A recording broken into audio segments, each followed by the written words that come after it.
Bonjour à tous et bienvenue dans cette formation vidéo consacrée à un grand classique des tests psychotechniques. Je veux bien sûr parler des dominos. Alors on retrouve cet exercice dans de nombreux concours, le concours infirmier, le concours gendarmerie, vous avez également les concours administratifs. Il y a aussi beaucoup de sociétés qui les utilisent pour leur process de recrutement. Donc c'est essentiel de connaître, de maîtriser ces exercices. Donc c'est l'objet de cette formation vidéo. Alors voilà comment ça se présente. Vous avez une série de dominos qui se suivent, comme vous pouvez le voir sur cet exemple. Ils peuvent être disposés de différentes façons.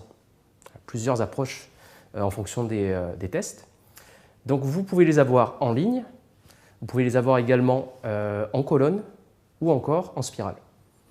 Le but, c'est de comprendre la logique de la suite qui vous est présentée. Et généralement, vous devez terminer l'exercice proposé en trouvant le domino manquant qui peut être soit à la fin, soit au cours de la série. La clé pour réussir ces tests, c'est très simple, mais en même temps c'est très compliqué, c'est à la fois comprendre les différents principes, les différents cas de figure que vous pouvez rencontrer, et la deuxième clé, c'est l'entraînement à résoudre ces différentes approches. Donc c'est ce que propose cette formation vidéo d'1 heure, qui vous permettra à la fois de rencontrer les différents cas de figure qui vous seront détaillés, expliqués, cas après cas. Vous verrez les différentes approches possibles pour résoudre ces exercices. Et après chaque cas de figure, vous aurez également des exercices chronométrés qui vous permettront de vous entraîner, parce que rien ne remplace la pratique, surtout dans les tests psychotechniques. Alors comment va se dérouler cette formation vidéo? Nous allons présenter chaque cas de figure que vous pouvez rencontrer et mettre en évidence les différents points clés pour les résoudre facilement, chaque exercice. Et comme rien ne remplace la pratique, chaque cas de figure sera suivi par une courte série, 5 exercices chronométrés qui vous permettront d'acquérir la gymnastique intellectuelle pour les résoudre facilement. Cela vous permettra de bien comprendre le fonctionnement des dominos et d'acquérir peu à peu les bons réflexes. Enfin, nous terminerons cette formation vidéo par un test final chronométré.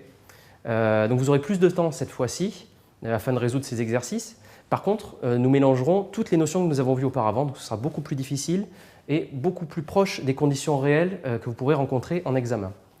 Et si cela vous paraît trop court, vous pouvez tout à fait tricher, entre guillemets, et mettre pause sur la vidéo pour prendre plus de temps pour résoudre l'exercice. L'essentiel étant que vous compreniez bien la mécanique et que vous puissiez acquérir les réflexes qui vous permettront de résoudre chaque cas de figure.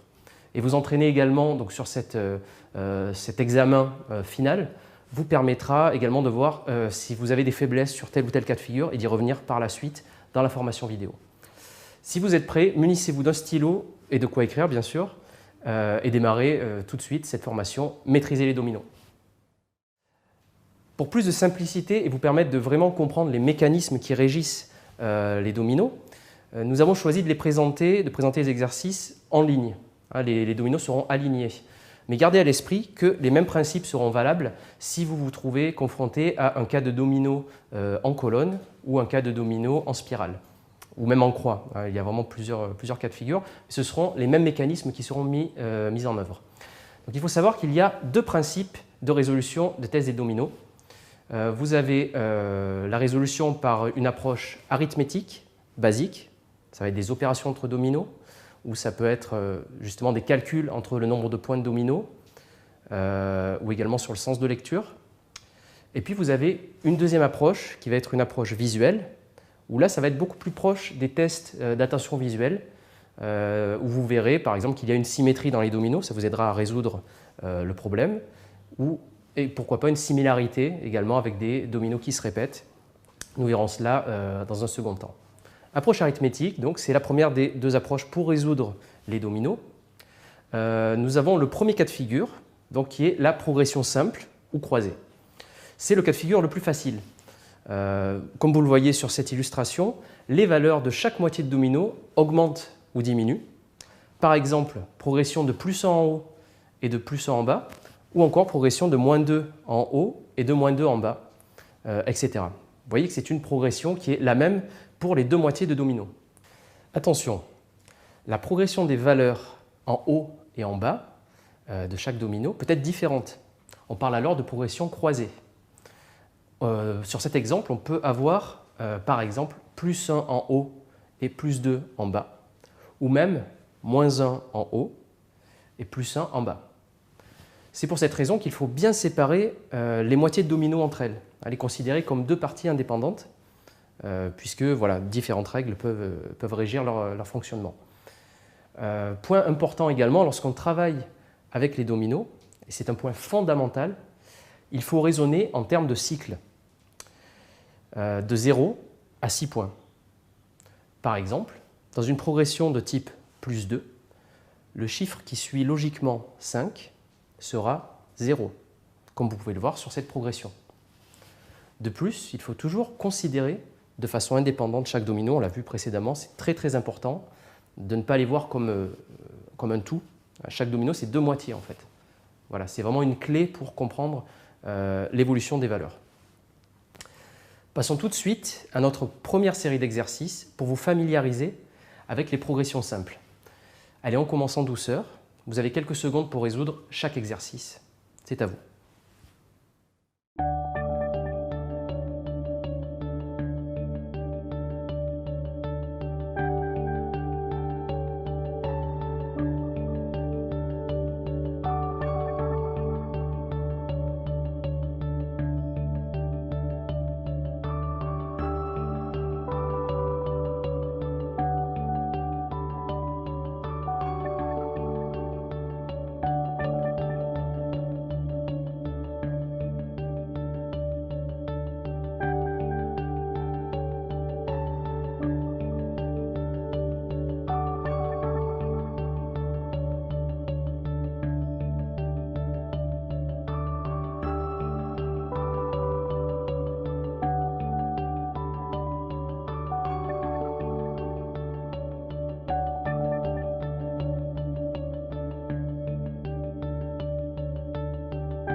Alors, second cas de figure, c'est la progression en diagonale.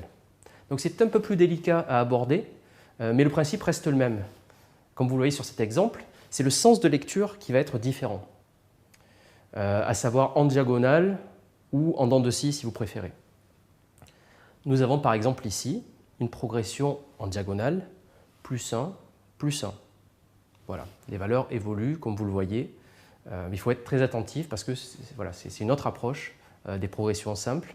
Ça reste accessible mais ça ne saute pas forcément aux yeux. Il faut faire l'opération en dents de scie, de cette façon. Alors attention, encore une fois, comme pour les progressions en ligne, on peut avoir deux progressions différentes, par exemple, de type plus 1 en diagonale, croisée avec une progression plus 2 en diagonale également, comme vous pouvez le voir sur cet exemple.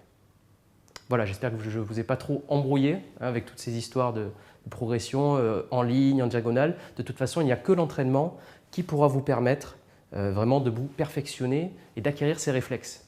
Voilà, c'est vraiment un réflexe à avoir et vous verrez qu'après ça viendra naturellement pour la résolution des exercices. Même principe que tout à l'heure justement, passons immédiatement à une mise en pratique. C'est à vous.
Troisième cas de figure, et c'est le dernier dans la catégorie approche arithmétique, c'est l'opération. C'est lorsque le dernier domino d'une série donne le résultat en fait, d'une opération entre deux dominos ou trois dominos précédents. À vous de reproduire la même opération sur la ligne du dessous par exemple. On va le voir à travers cet exemple. Il peut s'agir d'une addition, d'une soustraction, d'une multiplication, d'une division. Quoique ces deux dernières soient plus rares. On a souvent affaire à des additions ou des soustractions. Ici, nous constatons par exemple que sur la première ligne, la valeur du dernier domino correspond à la somme des valeurs des deux premiers. Voilà, tout simplement. Il faut donc reproduire la même chose sur la ligne du dessous pour obtenir le résultat. Bien entendu, les principes vus précédemment sont toujours valables. Vous pouvez avoir des opérations plus compliquées et plus ou moins complexes en fait, entre les différentes moitiés de domino. Et comme on le voit dans cet exemple, les valeurs du haut s'ajoutent quand les valeurs du bas se soustraient. Il faut donc être très attentif sur ces questions, sur les opérations.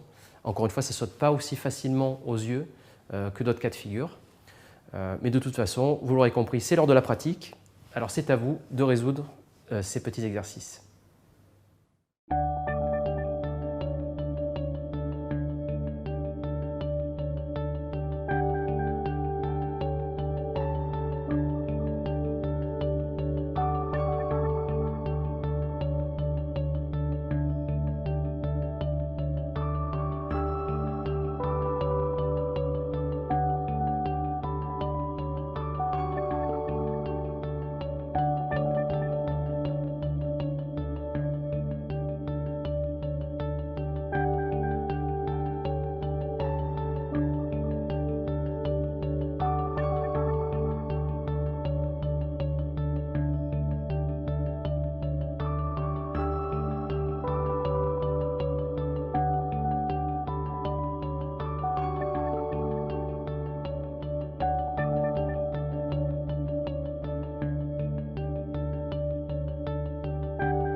Alors, seconde approche pour résoudre ces tests des dominos, c'est ceux qui demandent une approche visuelle pour trouver le résultat. C'est ni plus ni moins que de l'attention visuelle, donc avoir une vision plus globale de l'exercice, de la série, pour trouver la clé, justement. Donc si les dominos peuvent avoir des relations arithmétiques, parfois entre eux, c'est simplement une relation visuelle qui existe. Donc ce qu'il faut faire, c'est être attentif aux motifs qui se répètent. Par exemple, vous pouvez avoir un chiffre qui se retrouve sur la série à plusieurs endroits différents. Vous pouvez avoir également une symétrie, ou ce qu'on appelle une similarité. Voici les trois principaux cas de figure que vous pouvez rencontrer dans ces suites de dominos. Premier cas de figure, visuel, c'est la similarité, comme vous le voyez sur cet exemple. Il s'agit tout simplement d'un motif qui va se répéter plusieurs fois, et seule une observation globale de la série peut vous aider à détecter et à résoudre ce cas de figure. Ici, nous avons un cas de similarité très simple. Ce sont deux dominos en alternance. On peut déduire facilement la réponse. Parfois, il peut s'agir des mêmes dominos dans un ordre différent, comme vous le voyez sur cet autre exemple. Nous avons 3 dominos différents par ligne et leur ordre d'apparition est changé à chaque ligne, tout simplement. On en déduit là encore la réponse assez facilement. Voyons quelques exemples à travers nos exercices et cas pratiques. À vous de résoudre ces quelques séries de dominos.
Deuxième cas de figure demandant une approche visuelle, il s'agit de ce qu'on appelle la symétrie.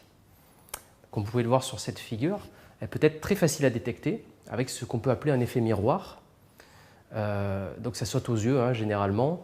Voilà pourquoi il est important d'avoir du recul sur la série dans un premier temps, de regarder l'ensemble de la figure pour voir si justement il y a cet effet miroir, s'il y a une symétrie. Donc dans ce cas-là, elle saute aux yeux, mais dans d'autres cas, elle peut être moins évidente à détecter, comme nous le voyons sur cette figure, où il s'agit d'une symétrie axiale. Donc encore une fois, il est indispensable d'être très attentif. Quand le même domino se répète dans un exercice, on peut avoir affaire à une symétrie axiale. Et dans ce cas-là, il n'y a pas 36 solutions, il ne faut pas se lancer dans des calculs compliqués. Toujours garder à l'esprit de commencer par une approche visuelle qui vous permet de voir l'ensemble de la figure, l'ensemble de la série, voir si quelque chose de particulier saute aux yeux, et la réponse sera évidente. Donc voici une nouvelle série d'exercices à résoudre. À vous de jouer.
Voici maintenant le dernier cas de figure, parmi les cas de figure les plus courants, qui est vraiment propre au domino. Il s'agit de ce qu'on appelle la superposition. Alors en fait, c'est vrai que sur les autres cas de figure, notamment les suites simples, ce sont des choses qu'on peut retrouver dans les autres tests psychotechniques, notamment les suites numériques. Par contre, la superposition, c'est vraiment propre au domino. Superposition visuelle, il faut regarder attentivement les dominos et faire un travail d'imagination pour les superposer. Comme vous le voyez sur cette figure, on peut comprendre dans ce cas-là que 4 plus 6 donnera un résultat de 6, quand 2 plus 3 donnera un résultat de 3. Donc pour vous aider, n'hésitez pas à dessiner les dominos sur votre brouillon. Voici maintenant quelques exercices pratiques autour de cette dernière approche visuelle, puisque comme vous le savez, l'entraînement est la meilleure solution pour vous donner toutes les armes pour réussir les tests des dominos. C'est à vous.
Alors, un point rapide et quelques conseils méthodologiques pour la résolution des tests avant l'exercice final.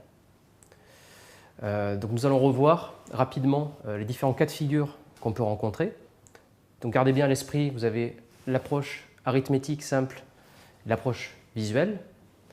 Donc pour les tests demandant une approche arithmétique, vous avez la progression simple, vous avez la progression croisée, la progression en diagonale. Ces progressions peuvent être croissantes ou décroissantes. Il vous faut maîtriser tous ces aspects-là pour pouvoir être à l'aise le jour de l'examen. Et vous avez également les opérations entre dominos. En ce qui concerne la seconde approche, qui est l'approche visuelle, vous avez la similarité. Essayez de repérer s'il y a des motifs qui se répètent, des dominos qui sont présents plusieurs fois dans la série.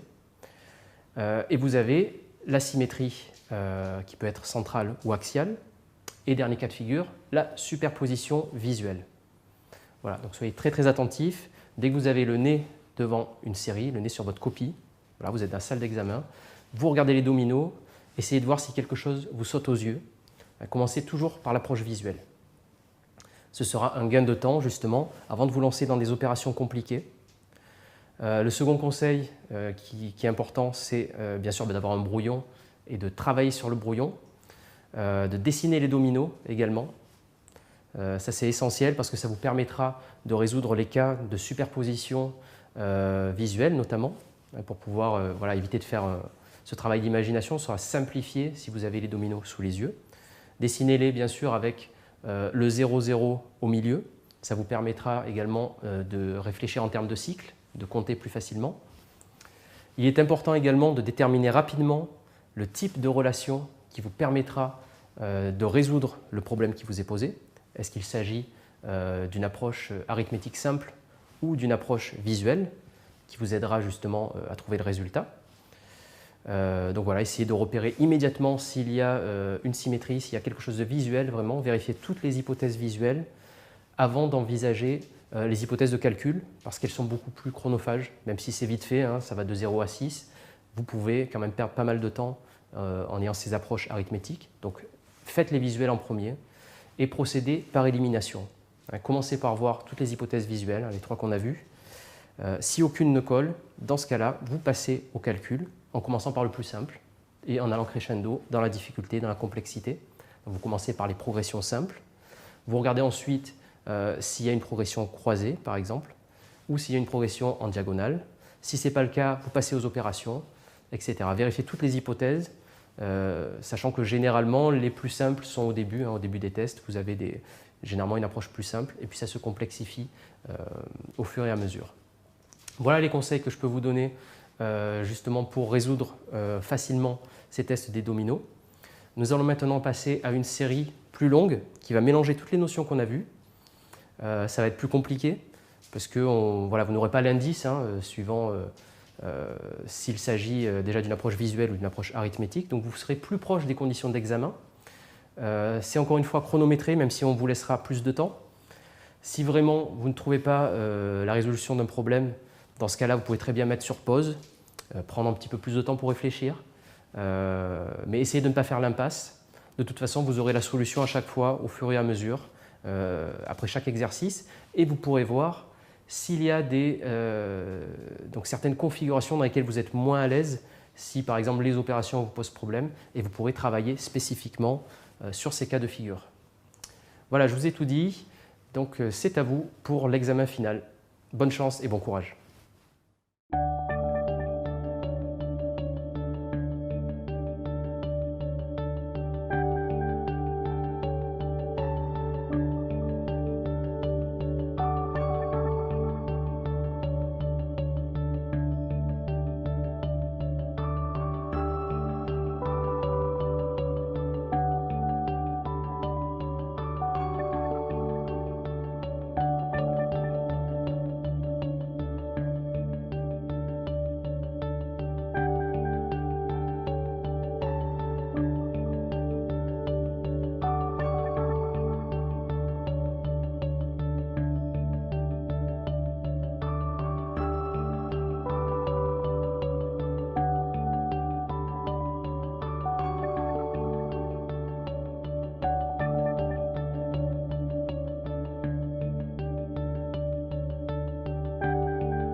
Et bien voilà, c'est fini pour cette formation vidéo.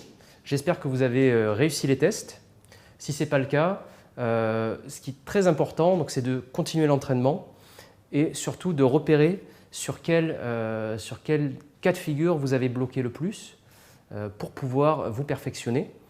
Le plus important, encore une fois, c'est de comprendre la logique. Vous pouvez rencontrer d'autres cas de figure que nous n'avons pas étudiés dans cette formation vidéo. Il y en a une infinité, mais cette gymnastique intellectuelle, de combiner entre elles les valeurs, de voir si c'est plutôt une approche visuelle ou une approche arithmétique. Tout ce que vous avez pu acquérir dans cette formation vidéo vous servira dans tous les cas pour les tests psychotechniques en général et pour les dominos en particulier.